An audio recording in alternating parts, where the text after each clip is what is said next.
प्रथम प्रश्न पत्र की क्लास जो मोस्ट इंपॉर्टेंट आप सभी के लिए।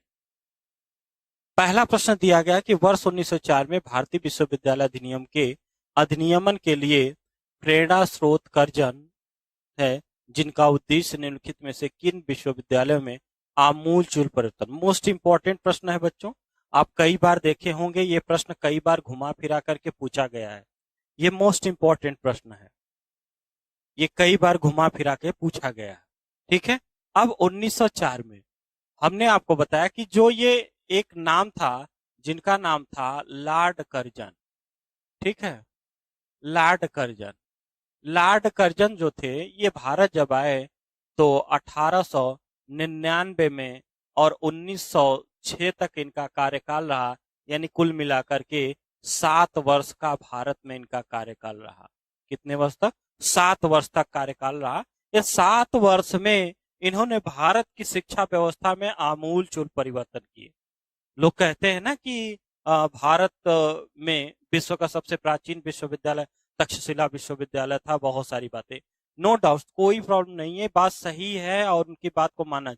लेकिन वास्तविकता अगर कहा जाए तो अंग्रेजों का भारत में आना, वास्को डी गामा जब भारत आया और भारत में आने के बाद यहाँ पे मसालों का व्यापार करना और धीरे धीरे भारतीयों को अपना गुलाम बनाना, और पुर्तगाली आए, फिर उसके बाद अंग्रेज भी आए, डेनमार्क वाले भी आए, फिर बहुत सारे लोग आए, लेकिन सबसे ज्यादा अंग्रेज रहे और अंग्रेज रहे।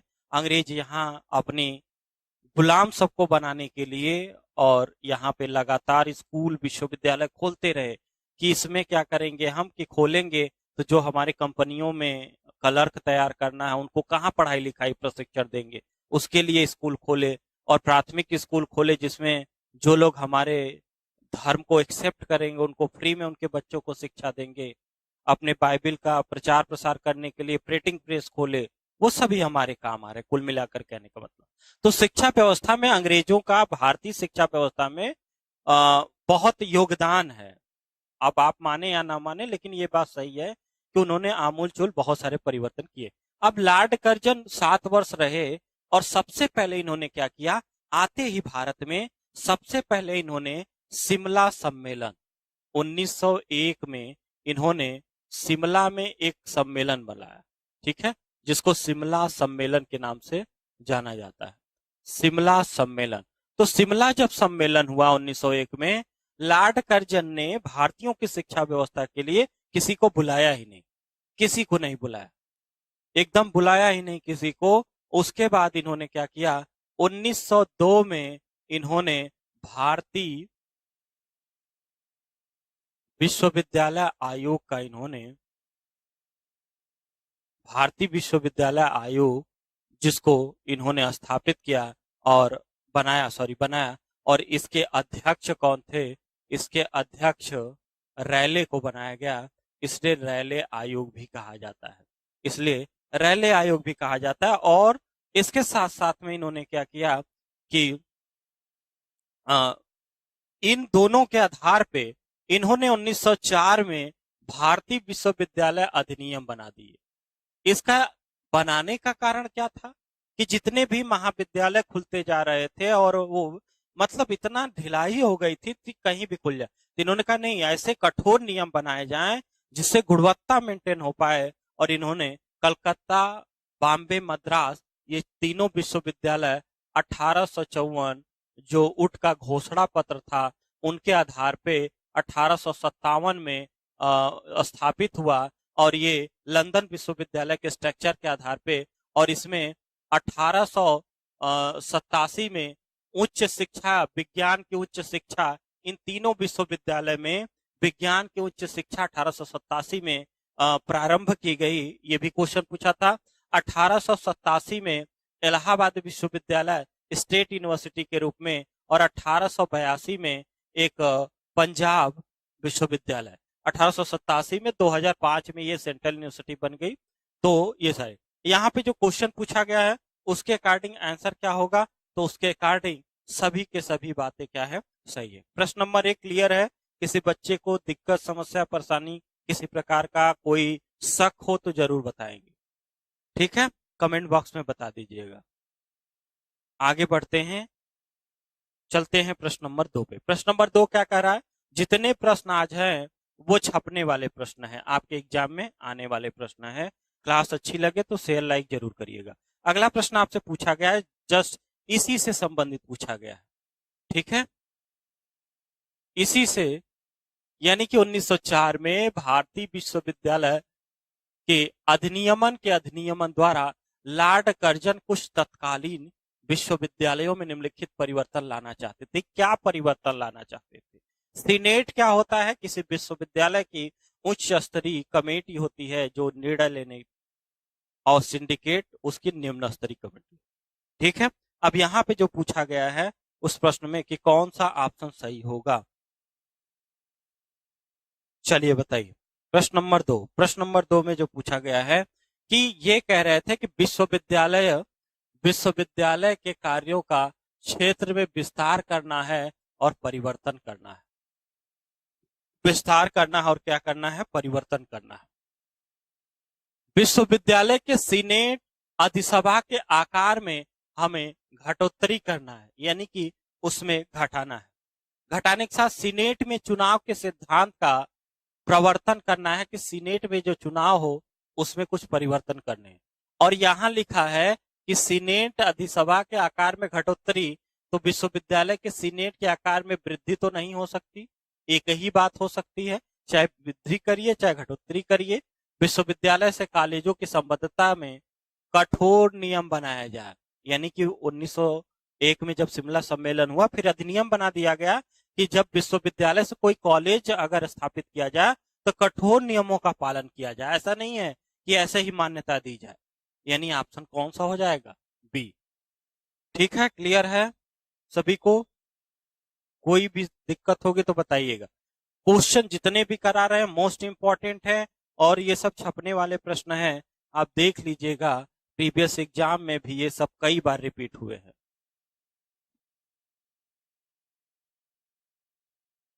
पीएच क्यों नहीं आता? आपके थंबनेल पर पीएच क्यों नहीं आता है? पीएच क्या होता है? है? वही तो, नीचे दो कथन दिए गए, नीचे दो कथन दिए गए हैं। गैर प्राचलिक परीक्षण सार्थकता के परीक्षण अथवा प्राचलिक परीक्षणों के तुलना में प्रायः अधिक दक्ष होते हैं, मास्टर होते हैं, अधिक प्रभावशाली होते हैं। और सेकेंड स्टेटमेंट है, non parametric test can be applicable to the ordinal और नॉमिनल स्केल डेटा। दोनों प्रश्न को पढ़िए। और अच्छा पीएचडी, अच्छा पीएचडी बेटा देखिए, फोटो पीएचडी देखिए वो सब चीजें हैं।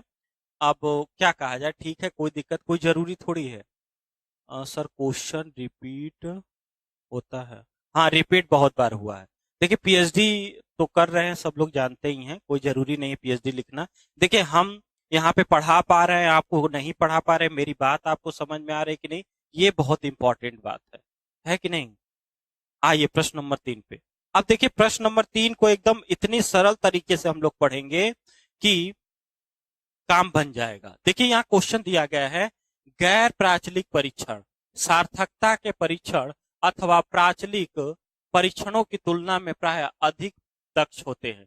दूसरा है, गैर प्राचलिक परीक्षण क्रम सूचक और नामित स्केल पैमाने आंकड़ों पर अनुप्रयोज्य हो सकते हैं। कहानी तो बहुत बड़ी है भाई, स्टैटिक्स आप बहुत नहीं जानते हैं। हम कह रहे साइकोलॉजी वाला, एजुकेशन वाला, इकोनॉमिक्स वाला बच्चा, कॉमर्स का भी मान लें, इन लोगों को स्टैटिक्स में थोड़ा सा जानकारी होती है ज्यादा और सब्जेक्टों की अपेक्षा, ठीक है। लेकिन यहां तो पूछा गया है। अब क्वेश्चन में देखते हैं। देखिए क्वेश्चन आपने पढ़ लिया, याद रखिएगा, जब आप शोध की रिसर्च की प्रक्रिया में जाते हैं तो पीएचडी सीएजी होता है, यानी कि समस्या का चयन करना। समस्या के चयन करने के बाद आप हाइपोथेसिस बनाते हैं, डिजाइन बनाते हैं, डिजाइन बनाने के बाद डेटा कलेक्शन करते हैं। लेकिन डेटा कलेक्शन करने के बाद डेटा का एनालिसिस करते हैं। जब डेटा का एनालिसिस आप करते हैं तो उस डेटा के एनालिसिस में जो स्टैटिक्स यूज की जाती है, जो टेस्ट यूज किए जाते हैं, वो दो प्रकार के होते हैं। कितने प्रकार के होते हैं? दो प्रकार के होते हैं। एक होता है प्राचलिक टेस्ट, एक होता है प्राचलिक टेस्ट, एक होता है अप्राचलिक टेस्ट। दो प्रकार के टेस्ट होते हैं। लेकिन ये बातें कैसे तय होंगी कि प्राचलिक टेस्ट होने के लिए क्या क्या क्राइटेरिया होनी चाहिए? सबसे पहले याद रखिएगा, मोस्ट इंपॉर्टेंट, कि प्राचलिक टेस्ट ज्यादातर मात्रात्मक शोध, जितनी अच्छी बातें हैं सब इधर आ जाएंगी। सब क्या आ जाएंगी? इधर आ जाएंगी। यहां पे आप प्रोबेबिलिटी का यूज किया जाता है, प्रोबेबिलिटी का यूज किया जाता है। यहां पे डेटा अधिक बड़ा हो जब, ठीक है, ये भी बात तो क्या है? और यहां पे अंतराल और अनुपात का, अंतराल अनुपात का यूज किया जाता है। और एनपीसी युक्त डेटा होता है, एनपीसी युक्त डेटा होता है, डेटा का होना, ठीक है, एनपीसी युक्त डेटा होता है। और ये अच्छा होता है, इसमें कुछ नाम है, जैसे नाम में है F test, T test, Z test, और इसके साथ साथ में पियर्सन आर, पियर्सन आर, ठीक है, पियर्सन आर। और ये गुणात्मक शोध,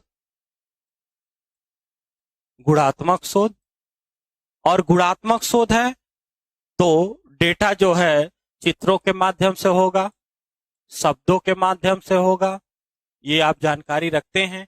और साथ साथ में नॉन प्रोबेबिलिटी का यूज किया जाएगा,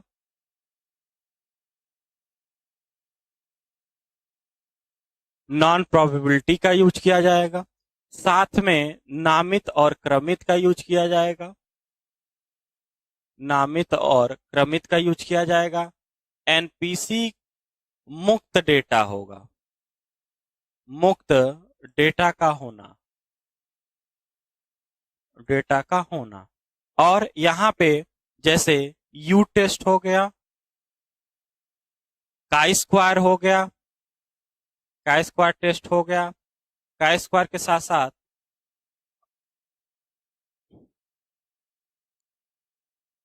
मीडियन टेस्ट हो गया,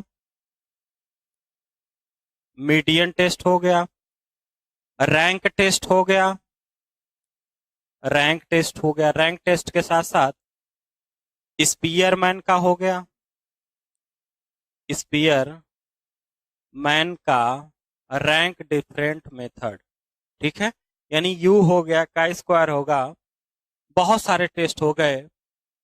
और इसके साथ साथ में, ठीक है, तो ये सारी चीजें हैं। अब यहां ध्यान दीजिएगा कि इस तरीके के क्वेश्चन जब भी आपको आए, ठीक है, प्राचलिक टेस्ट, अप्राचलिक, अब क्वेश्चन देखिए, ये अच्छा होता है, ठीक है, दक्ष होता है, ये अच्छा होता है। अब यहाँ पे क्वेश्चन पे हम आते हैं, क्वेश्चन पे पढ़ते हैं। क्वेश्चन दिया हुआ है, यहाँ पूछा हुआ है कि गैर प्राचलिक परीक्षण सार्थकता के परीक्षण प्राचलिक परीक्षण की तुलना में प्रायः अधिक दक्ष होते हैं। यानी ये क्या दिया है? उल्टा दिया हुआ है। क्या दिया हुआ है? उल्टा दिया हुआ है। मान विटनी यू, हाँ। गैर प्राचलिक परीक्षण क्रम सूचक और नामित स्केल पे होता है, यानी यह स्टेटमेंट सेकेंड सही है। पहला गलत है, दूसरा क्या है? सत्य है। सभी को क्लियर है? कोई बच्चे को संशय, कोई दिक्कत, कोई समस्या किसी बच्चे को? सभी को क्लियर है? जो बातें हम आपको बता रहे हैं ये सब रामबाण है बेटा। जब आप क्वेश्चन सॉल्व करने जाएंगे ना, तो आपको एक एक की पॉइंट ऐसे मिलेंगे कि आपका काम बन जाएगा। मेरे में बहुत इजी सर है, बताया, बहुत क्वेश्चन डायरेक्ट पूछा था। पर निधि पांडे जी बहुत बढ़िया, जेआरएफ हो जाए बस। ठीक है, आगे बढ़ें। सबको समझ में आ गया? कोई दिक्कत तो नहीं है?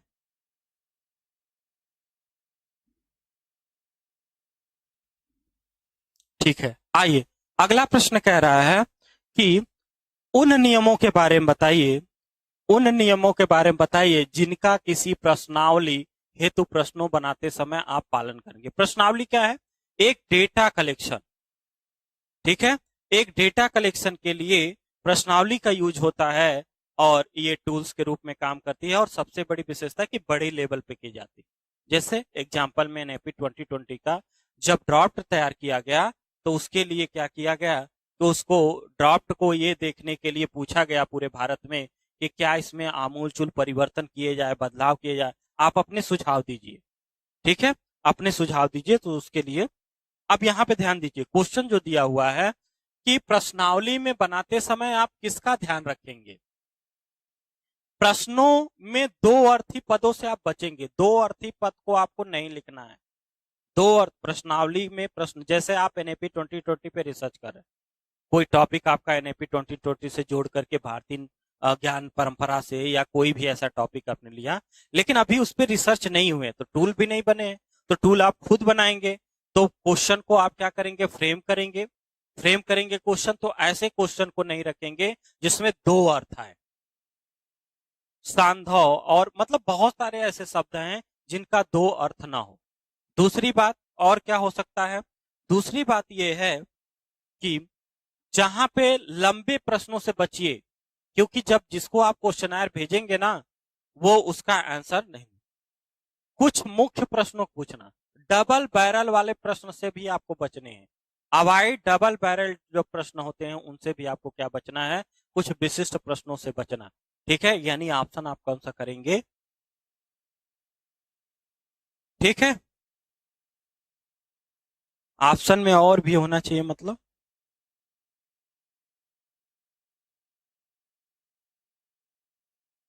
अगला प्रश्न है 1904 में भारतीय विश्वविद्यालय अधिनियम के अधिनियम निम्नलिखित में से मुख्य प्रेरणा स्रोत जिनका आशय औपनिवेशिक भारत में कुछ विद्यमान विश्वविद्यालय में आमूलचूल पर।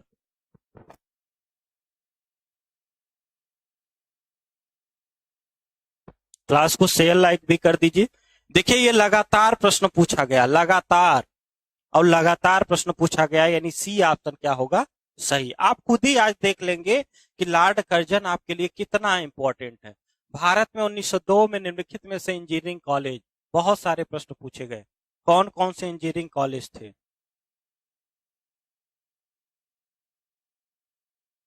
ठीक है, भारत में कौन कौन से इंजीनियरिंग कॉलेज थे। यहाँ पे प्रश्न, रुड़की की स्थापना, रुड़की, रुड़की की स्थापना कब हुई, 1847 में रुड़की की स्थापना। सीबापुर पश्चिम बंगाल में है, सीबापुर पश्चिम बंगाल में है, और पुणे, पुणे महाराष्ट्र में, ठीक है।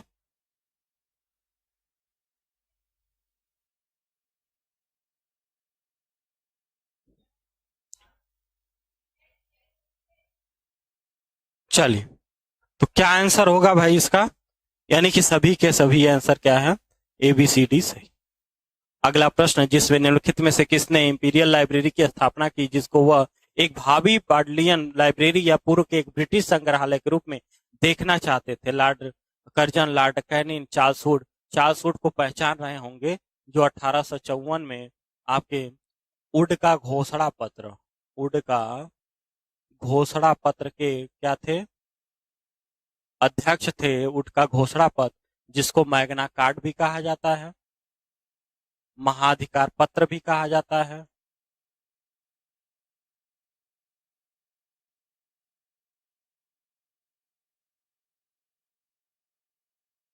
महाधिकार पत्र भी कहा जाता है, कई नामों से जाना जाता है, ठीक है। चलिए, तो क्या आंसर हो जाएगा इसका भाई, इसका लॉर्ड कर्जन क्या है, आंसर है। आप खुद देख सकते हैं कितने प्रश्न पूछे गए हैं लगातार। अनुपात स्तर का डेटा निम्नलिखित में से कौन सी विशेषता है, मतलब अभी जो हम क्वेश्चन पढ़ते थे, नॉमिनल, ऑर्डिनल, इंटरवल, रेशियो, उसको मैचिंग करना, उसमें क्या विशेषताएं हैं क्या नहीं, लेकिन आज किसी एक को लेकर के इन्होंने प्रश्न पूछ दिया। और ये एजुकेशन में भी ऐसे प्रश्न आए थे और आपके पेपर में, और इस बार भी शायद ऐसा प्रश्न एक पूछा हुआ था। चलिए आंसर कर दीजिए क्या होगा। पूछा गया है कि अनुपात स्तर, यानी कि सबसे उच्च स्तर जिसको कहा जाता है, सबसे बढ़िया स्तर जिसको कहा जाता है, वो है अनुपात स्तर। ठीक है, अनुपात स्तर में क्या क्या बातें हो सकती हैं? असमान अंतराल नहीं होगा, निगेटिव प्राप्तांक नहीं होगा, समान अंतराल और बढ़ता हुआ घटता क्रम। ठीक है, बढ़ता और घटता क्रम और वास्तविक शून्य। ऐसा वास्तविक शून्य यानी CDE, यानी ऑप्शन कौन सा होगा? समझ में सबको बात आ रही है? कोई डाउट? आपस में जो लोग बात कर रहे हैं उनको पहले ब्लॉक करिए, क्लास को डिस्टर्ब करते हैं, गलत बात है ये। आप केवल पढ़ने आते हैं, आपके पास इतना टाइम नहीं है, आप दूसरी की भी क्लास को आप डिस्टर्ब करते हैं। ठीक है, आप क्लास को डिस्टर्ब ना करिए, आप सभी से निवेदन है। नहीं पढ़ना है, आराम से क्लास को बंक कर दीजिए। राष्ट्रीय उच्चतर शिक्षा अभियान रूसा 2013 में, रमसा 2009 में। चलिए बता दीजिए मैचिंग करके कौन सा ऑप्शन सही हो। राष्ट्रीय उच्चतर शिक्षा अभियान स्टार्ट किया गया, किसके लिए स्टार्ट किया गया? उच्च शिक्षा में सुगम्यता, समता, गुणवत्ता में क्या करना है? सुधार करने के लिए किया गया। यानी पहले का चौथा ऑप्शन, ऑप्शन हमारा कौन सा होगा? C option is the correct option. यहाँ मैचिंग करने के लिए नहीं है, इसलिए थोड़ा सा समस्या है। ठीक है, थोड़ी स्पेस होनी चाहिए। अगला प्रश्न है, अभी आपको कुछ दिन पहले, कल मैंने क्वेश्चन कराया था जिसमें विश्वसनीयता, वैधता, अरे सॉरी, वैधता के क्वेश्चन बहुत सारे आपको मैंने कराया था, वैलिडिटी से। आज विश्वसनीयता का है, ताकि फर्स्ट पेपर में ये प्रश्न आए हुए हैं और आएंगे तो आपको जरूर ये। ठीक है, चलिए क्या होगा आंसर इसका? टेस्ट, विश्वसनीयता जिसपे विश्वास किया जाए। एक टेस्ट को लगातार एक समूह पे बार बार लागू किया जा रहा है, उत्तर में संगतता पाई जाती है तो उसे क्या कहा जाता है? विश्वसनीय कहा जाता है, जिस पर विश्वास किया जाए। अब क्वेश्चन में टेस्ट रिटेस्ट, टेस्ट रिटेस्ट परीक्षण और पुनः परीक्षण जब करते हैं, एक समयावधि पर उसी परीक्षण को दोहराते हैं तो टेस्ट रिटेस्ट हो गया। कोई दिक्कत आएगी तो बताइएगा।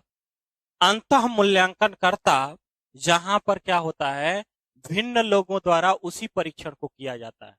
समानांतर जो होता है, जहां पे एक प्रश्नावली को भिन्न संस्करण प्रदान करना जो उत्तरदाताओं के लिए समतुल्य है, यानी समानांतर का मतलब समतुल्य, ये की पॉइंट है। स्प्लिट हाफ, स्प्लिट हाफ में क्या करते हैं कि प्रश्नावली को दो भागों में पृथक करके समूह को हम क्या करते हैं? यानी स्प्लिट हार्ट में दो समूह। जैसे हमारे पास 10 आइटम्स है, क्वेश्चन है, तो हम पहले सम या विषम को ले लेते हैं। जैसे 3 हुआ, 5 हुआ, 7 हुआ, 9 हुआ, 5 क्वेश्चन आइटम्स इधर आ गए, फिर 2, फिर 4, फिर 6, फिर 8, फिर 10, दो भागों में बांट करके और उसमें कोरिलेशन बाद में निकाल लेते हैं। ठीक है, क्लियर है सभी को? समझ में आ रही बात?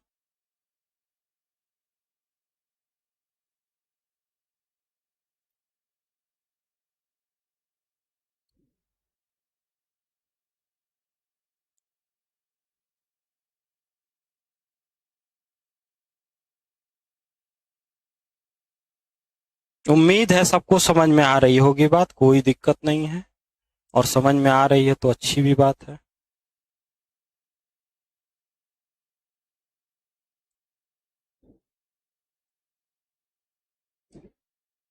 क्लास को शेयर लाइक कर दीजिए। अगला प्रश्न है, राष्ट्रीय कौशल विकास निगम द्वारा प्रारंभ की गई एक पहल the nation portal of traders को क्या कहा जाता है?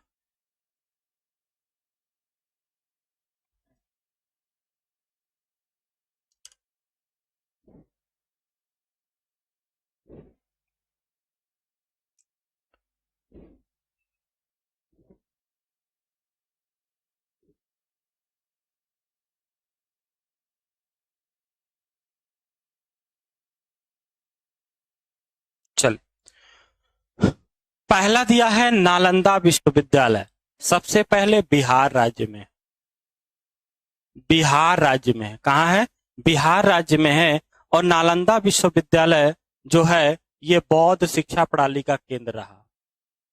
बौद्ध शिक्षा प्रणाली का केंद्र रहा।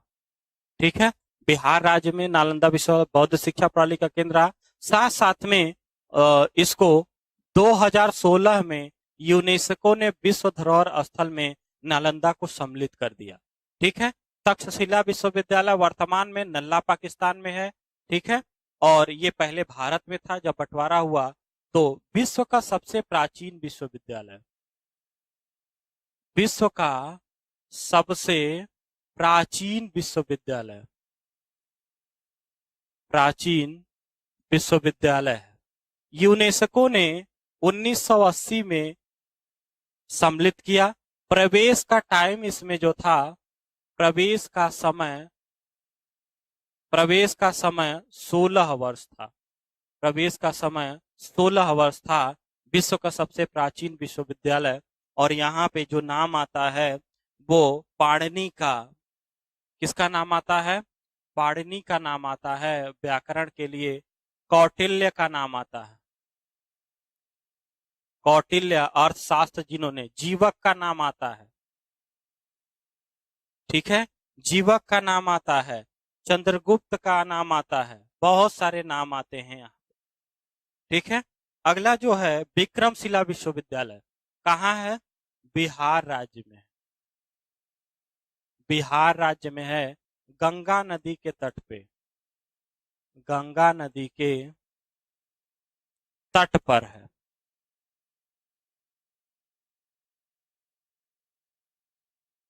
गंगा नदी के तट पे है। पतंजलि, ये पतंजलि जो है वो योग से संबंधित है, यानी कि जो राष्ट्रीय कौशल विकास निगम द्वारा प्रारंभ की गई वो किसके अंतर्गत है? तक्षशिला विश्वविद्यालय। क्लियर है सभी को? ठीक है, चलिए अगले प्रश्न पे चलते हैं। अगला प्रश्न है, निम्नलिखित में से नापने का कौन सा पैमाना क्रमबद्ध और श्रेणीबद्ध के समानार्थी? Nominal, ordinal, interval, ratio. ठीक है, ये जो है निम्न से उच्च की तरफ लिखा हुआ है। निम्न स्तर से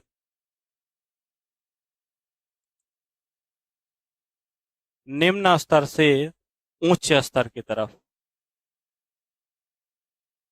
ये तो ठीक है, क्लियर हो गया। यहां पे हम क्या करेंगे?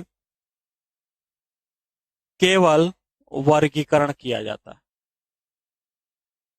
यहां पर वर्गीकरण किया जाता है प्लस क्रम को निर्धारित किया जाता है। यहां पर वर्गीकरण किया जाता है प्लस क्रम को निर्धारित किया जाता है प्लस समान अंतराल होता है। समान अंतराल होता है और प्लस अवास्तविक शून्य होता है। अवास्तविक शून्य भी होता है और यहाँ पे सभी के साथ साथ वास्तविक शून्य होता है। वास्तविक शून्य होता है। ठीक है, पूछा है कि निम्नलिखित में से क्रमबद्धता और श्रेणीबद्धता किसमें आती है? देखिए, इधर से इधर आप आ सकते, इधर से उधर नहीं जा सकते। चीजों को याद रखिए। ठीक है, तो यानी ऑप्शन कौन सा होगा? ऑर्डिनल हो जाएगा। क्लियर है सभी को ना? कोई दिक्कत तो नहीं है?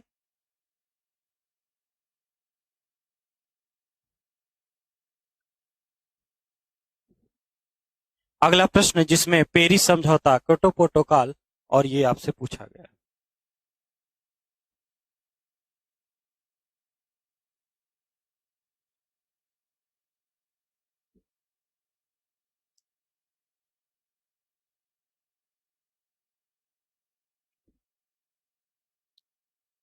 चलिए, अभी 16 सितंबर को एक दिवस मनाया गया था। वो कौन सा दिवस था? एक दिवस मनाया गया था, कौन सा दिवस था भाई? बता दीजिए, कौन सा दिवस था? ठीक है, पेरिस समझौता और उत्सर्जन के लिए रियो, पर्यावरण से संबंधित, और ओजोन मार्टियन प्रोटोकॉल। ओजोन दिवस था। Very good. कौन सा दिवस था? ओजोन दिवस था। ठीक है, अगला प्रश्न है जिसमें अधिगम व्यवहार से, देखिए ये टीचिंग एप्टीट्यूड के प्रश्न एजुकेशन सब्जेक्ट से आपको पूछा गया है। अधिगम व्यवहार का संगठन है, अधिगम व्यवहार का संगठन है, किसने कहा? अधिगम व्यवहार के परिणाम व्यवहार में परिवर्तन, ठीक है। अधिगम प्रत्युत्तर चयन का उद्दीपक से जोड़ता है, ठीक है। और अधिगम प्रगतिशील अनुकूलन प्रक्रिया है। चलिए मैचिंग करते हैं, मैचिंग करके देखते हैं कि पहला जो दिया गया है कि अधिगम संगठन, यानी ऑप्शन गैरेट हो जाएंगे। अधिगम व्यवहार के परिणाम स्वरूप व्यवहार में परिवर्तन है, गिलफोर्ड ने कहा। अधिगम जहां पे उद्दीपक को जोड़ता है, उद्दीपक का जोड़ने का काम थार्नडाइक ने किया। अनुकूलन की बात किसने किया? स्किनर ने किया, यानी ऑप्शन कौन सा होगा? डी होगा। बहुत बढ़िया, बहुत बढ़िया। अगला प्रश्न जिसमें दिया, निम्नलिखित में से किसने कि यानी किसके नेतृत्व में के अंतर्गत विश्वविद्यालय सुधार सर्वाधिक महत्वपूर्ण परिणाम? सरकार की भावी शिक्षा नीति प्रथम आधिकारिक घोषणा था, जिसका उद्देश्य उसकी विश्वविद्यालय सुधारों की प्रक्रिया में शिक्षित भारतीयों में उत्पन्न हुए तनाव को घटाना था। Charles Wood. यहाँ थोड़ा और प्रश्न हम लोग देखते हैं कि चार्ल्स वुड 1854, आपको मैंने हंटर हंटर आयोग आया था, जिसको भारतीय शिक्षा आयोग भी कहते हैं, भारतीय शिक्षा आयोग भी कहते हैं। और ये लॉर्ड रिपन के समय आया था, ये भी प्रश्न पूछा गया है, लॉर्ड रिपन के समय, ठीक है। लॉर्ड रिपन के समय था हंटर आयोग, इसी को भारतीय शिक्षा आयोग, और ये 1882 को आया था, ठीक है, 1882 को। और लॉर्ड कर्जन आप जानते ही हैं, लॉर्ड कर्जन आप जानते ही हैं। चलिए आंसर क्या हो गया इसका? अगला प्रश्न जिसमें दिया गया कि शोध में किन बातों का व्यवहारिक महत्व है, किन का व्यवहारिक महत्व है, बता दीजिए। जो शोध में, किसमें? रिसर्च में निम्नलिखित में से किनका व्यवहारिक महत्व है? सामाजिक दाब, शोध का विषय, शोध के अभिकल्प, शोध की विधि, सह शोधकर्ताओं के साथ तुलना, यानी कौन सा ऑप्शन सही होगा? एकदम सरल प्रश्न है, कुछ भी नहीं है इस प्रश्न में, कुछ भी नहीं है। यानी कि शोध का विषय हो, शोध में डिजाइन हो, शोध का मेथड हो, यानी ऑप्शन हम कर देंगे। एकदम सरल प्रश्न है, फर्स्ट पेपर का आया हुआ प्रश्न है। क्लास अच्छी लगे तो शेयर लाइक कर दीजिएगा। अगला प्रश्न है अवधारणा मुख्य प्रतिपादक। देखिए है तो ये फिलॉसफी का क्वेश्चन, जो 3 से 4 बजे हम आपको बुलाते हैं, इसीलिए बुलाते हैं कि अगर हमसे 3 से 4 बजे भी जुड़े रहेंगे तो ये प्रश्न मिस होने वाला नहीं है, आपका गलत होने वाला नहीं है। चाहे जितना आओ पूछ ले, वो कहीं से भी पूछ ले। आप ध्यान दीजिए, कोई बात आप जानते कि नहीं जानते हैं, लेकिन आपको वर्धा शिक्षा प्रणाली जो 1937 में आपको याद होगा, और वो महात्मा गांधी जी से संबंधित है, याद होगा। और जब आप आते हैं तो हम आपको इंटीग्रल एजुकेशन बताए हैं कि श्री अरबिंदो का है, किसका है? इंटीग्रल एजुकेशन सर्वांग योग दर्शन अरबिंदो का है, ये भी मैंने आपको बताया है, ठीक है। और मानव मस्तिष्क रूपांतरित करने वाली शिक्षा, ठीक है, मानव मस्तिष्क को रूपांतरित करने वाली शिक्षा, यानी कि ये मॉन्टेसरी ने दिया। और मानव मस्तिष्क को व्यक्तिपरता के विकास के माध्यम से आत्म शिक्षा जो दिया, वो किसने दिया? मारियाम भंडे। मानव मस्तिष्क को रूपांतरित करने वाली जे कृष्णमूर्ति, किसने दिया? जे कृष्णमूर्ति। यानी ऑप्शन कौन सा हमारा सही हो रहा? कुछ गलत तो नहीं हो रहा है, एक बार देखते हैं।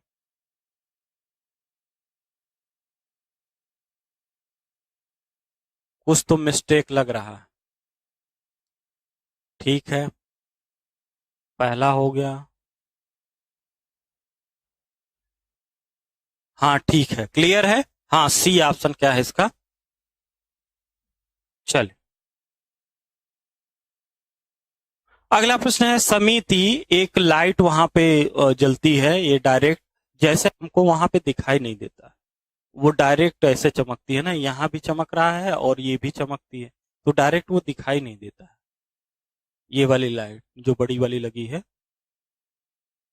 हाँ, ऐसे करके देखना होता है, या तो उधर से पढ़ा, तो स्पेस इधर होता है तो उधर नहीं पढ़ा पाता।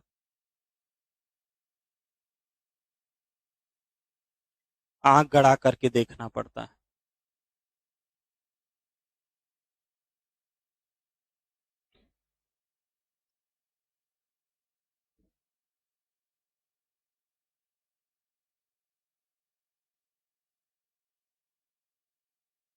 क्वेश्चन क्या है? उच्च शिक्षा में कारपोरेट की सहभागिता संबंधी समिति, कलकत्ता विश्वविद्यालय आयोग। अगर कलकत्ता विश्वविद्यालय आयोग की बात करें तो इसी को कहा जाता है एक और नाम से, जिसका नाम था कलकत्ता विश्वविद्यालय सैडलर आयोग। सैडलर आयोग, सैडलर आयोग क्यों कहा जाता है? क्योंकि कलकत्ता विश्वविद्यालय डॉक्टर माइकल सैडलर की अध्यक्षता में बनाया गया था, जो लीड्स विश्वविद्यालय के तत्कालीन वाइस चांसलर थे। ठीक है, लीड्स विश्वविद्यालय के वाइस चांसलर थे, तो डॉक्टर माइकल सैडलर हो गए। और ये 1917 और 19 में, देखिए प्रिया केसरी जी एकदम आंसर देती हैं बहुत डिटेल में। उसका रीजन जानते हैं क्या है? कि वो हमारे साथ लगातार 1 साल से जुड़ी हुई हैं, और लगातार जैसे क्वेश्चन आता है उनके पास पूरा डिटेल है। रीजन क्या है? लगातार हमारे साथ जो लोग जुड़े हुए हैं, उनको आयोग का डेट हमने पूरा रटा दिया है। आयोग का डेट हमने क्या किया है? उनको रटा दिया है। यानी बी का ऑप्शन क्या है? सेकेंड। अगर बी कॉन्फिडेंस के साथ आपको पता है, तो मुझे लगता है कहीं भ्रमित होने की आवश्यकता नहीं है, आपका समय भी बच जाएगा। यानी उच्च शिक्षा में जो आई थी वो एन अनायत समिति थी, और केंद्रीय विद्यालय पोषण के लिए न्यायमूर्ति समिति थी, और तकनीकी शिक्षा के लिए स्वामीनाथन समिति थी।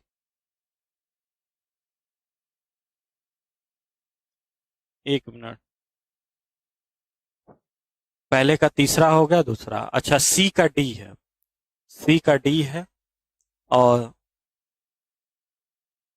डी का सेकेंड कैसे होगा? कुछ तो गड़बड़ है।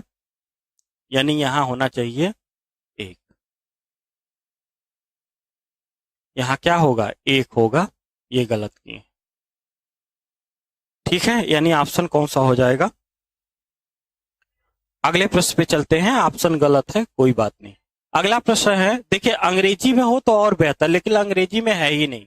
फिर वही नाम है, जॉन डीवी, अरबिंदो, सर्वपल्ली राधाकृष्णन, और ये सब क्वेश्चन कैसे आप सॉल्व कर पाएंगे? भैया अगर आप बहुत सारी बातों को अगर नहीं, एनटीए में बहुत सारी बातें आप पढ़ते रहते हैं, लेकिन क्वेश्चन क्या करता है वो ना, ज्यादा डीप जाकर के इधर उधर से पूछ लेता है। दो चार क्वेश्चन है। इन्होंने कहा अंतर्भूत शिक्षण से क्या मतलब है?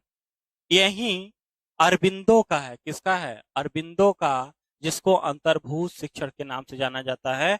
अंग्रेजी में जो दिया हुआ है इंटीग्रल एजुकेशन, उसी को अंग्रेजी में इंटीग्रल एजुकेशन कहा जाता है।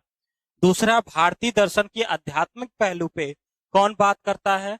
तो राधा कृष्णन, जो आदर्शवादी भी कहे जाते हैं। प्रकृति से संबंधित बात कौन करता है? रविंद्रनाथ टैगोर बात करते हैं। और प्रयोगात्मक शिक्षण किसका है? जॉन डेवी का है। क्लियर है सभी को? कोई दिक्कत तो नहीं है? समझ में आप बात आ रही है? कोई माइंड में समस्या तो नहीं आ रही है? अगला प्रश्न तो आप, मुझे उम्मीद है कि आप सब सेकेंडों में कर देंगे।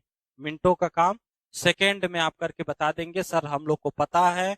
इस क्वेश्चन का आंसर क्वेश्चन नंबर 20 का, बहुत सरल क्वेश्चन है। आपने हमको बताया है कि एक कक्षा में शिक्षार्थियों के व्यक्तिगत अंतरों को चिन्हित करने के लिए शिक्षक द्वारा किसका प्रयोग किया जा सकता है?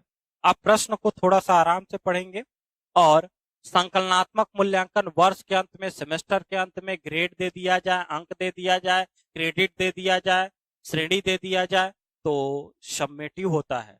लेकिन जब बीच में, क्लास के बीच में करते हैं, जब आपको कारण और कमजोरी देखना हो, कारण और कमजोरी देखना हो, तो आप क्या करेंगे? डायग्नोस्टिक का यूज करेंगे।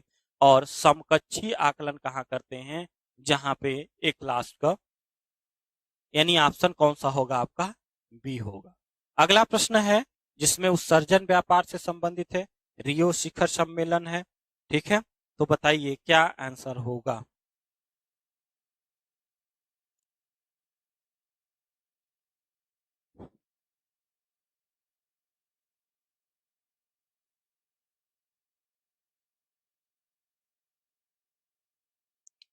कौन सा ऑप्शन सही होगा?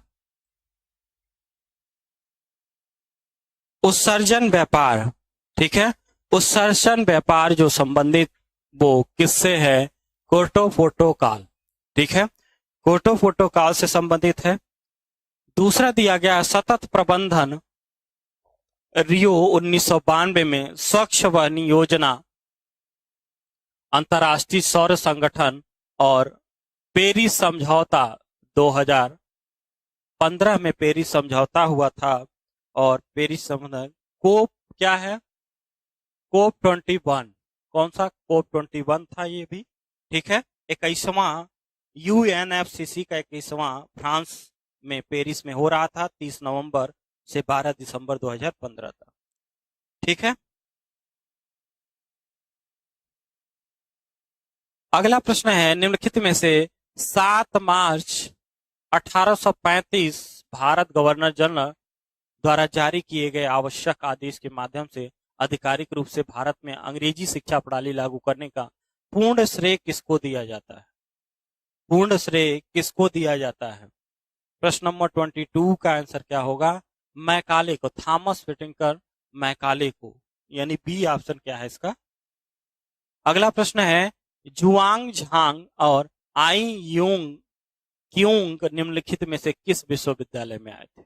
कुछ अच्छा नाम रख लेते, कोई बात नहीं है, भविष्य में हमारे स्टूडेंट नाम रख सकते हैं। कोई भी आपसे सजेशन ले कि कोई नाम बता दो, बच्चे का नाम रखना है, तो आप तुरंत सजेस्ट कर देना, ये नाम आप रख सकते हैं और बहुत अच्छा नाम है।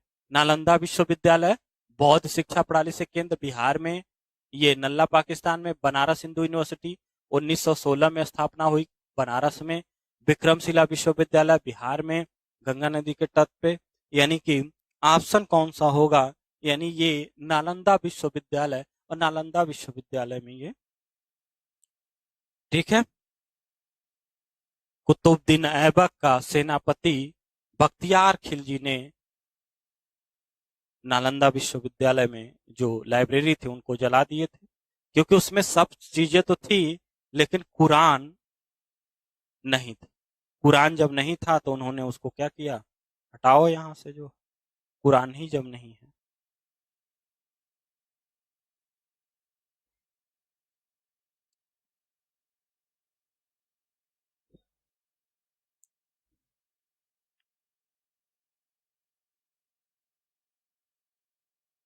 चल, क्वेश्चन पूछा गया है कि प्रथम भारतीय विश्वविद्यालय आयोग 1902 के अध्यक्ष कौन थे? अभी मैंने आपको पढ़ाया, याद होगा, याद है?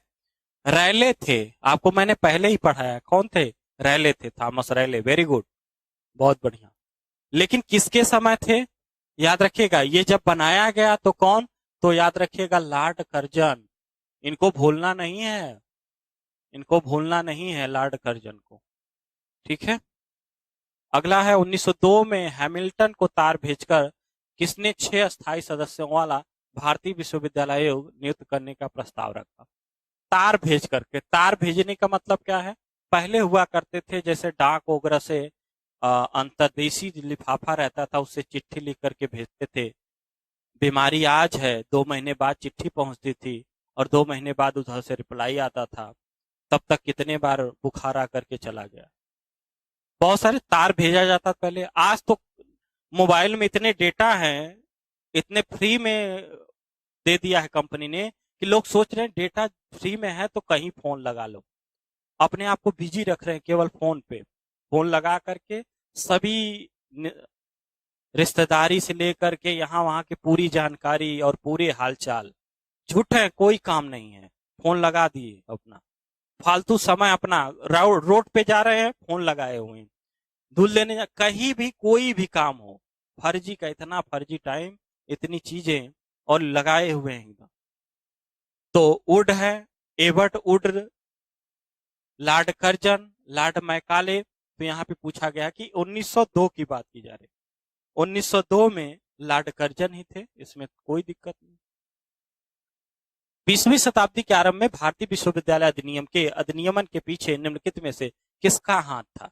जब आप आएंगे, हायर एजुकेशन हमसे पढ़ेंगे, तो आपको बड़ा डिटेल में पूरी कहानी बताएंगे। वैदिक शिक्षा प्रणाली से लेकर के राष्ट्रीय शिक्षा नीति 2020 तक लगातार। और लास्ट में आपको कम से कम 100-200 का महामैराथन क्लास केवल हायर एजुकेशन का। जब एग्जाम की डेट वगैरह आ जाएगी तो उससे पहले पूरा क्वेश्चन जितना इंपॉर्टेंट 100-200-300 जो भी लगे अकेले हायर एजुकेशन कराएंगे। ठीक है, अगर हमारे साथ ऐप में जुड़ते हैं तो आपको बहुत सारे फायदे मिलेंगे और बहुत सारी कहानियां। भारतीय विश्वविद्यालय अधिनियम के अधिनियमन के पीछे किसका हाथ था? तो लॉर्ड कर्जन का हाथ था, इसमें कोई दिक्कत नहीं है। देखिए कितना प्रश्न इनसे पूछा गया है। आज प्रश्न ले आने का हमारा कारण है कि आपको ये बता दें कि देखिए हायर एजुकेशन का 5 क्वेश्चन अवॉइड नहीं करना है। किसी 10 यूनिट जो 10 यूनिट फर्स्ट पेपर में है जिसमें 5-5 क्वेश्चन पूछे जाते हैं, अगर 40 प्लस करके आए तो आपको जेआरएफ से कोई नहीं रोक सकता, कोई जेआरएफ से नहीं रोक सकता, गारंटी है। अगर 40 प्लस क्वेश्चन करके आ गए। 1902, 1901, 1902 है ये, याद रखिएगा, ये थोड़ा सा गड़बड़ हो गया है। 1901 और 2 होना चाहिए, यहाँ कुछ न कुछ गड़बड़ है, वो छप गया है, कोई बात नहीं है। ठीक है,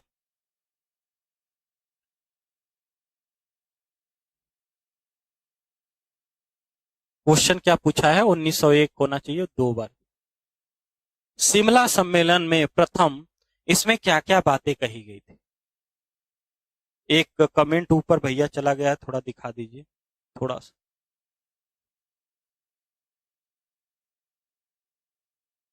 थोड़ा ऊपर करिए। हाँ, क्या है ये सर? क्या नेट का सर नोटिफिकेशन नेट का आ गया है क्या? नहीं बेटा, आएगा तो बता देंगे।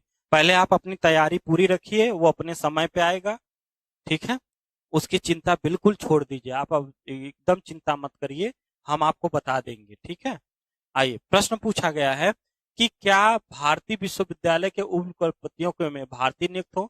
मतलब कि हैं अंग्रेज 1901 में लॉर्ड कर्जन भारतीयों को नहीं बुलाए, और वो केवल केवल किसको लेकर के शिक्षा व्यवस्था कर रहे थे? अंग्रेजों को लेकर के मीटिंग शिमला में कर रहे थे, हिमाचल प्रदेश में, और भारतीयों को नहीं बुलाए क्योंकि भारतीय शिक्षा व्यवस्था के लिए काम कर रहे थे। तो भारतीयों को कैसे नियुक्त कर सकते हैं? कभी पॉसिबल? संस्कृत को क्या वो बढ़ावा दे सकते हैं? अंग्रेजी को बढ़ावा देंगे? क्यों संस्कृत को? भाई अंग्रेज अगर हैं तो वो क्यों बढ़ावा देंगे, आप ही बताइए। नहीं दे सकते। तैयारी अपनी पूरी रखिए, जब भी आए फॉर्म कोई फर्क नहीं पड़ता है, आपकी तैयारी एकदम बेस्ट।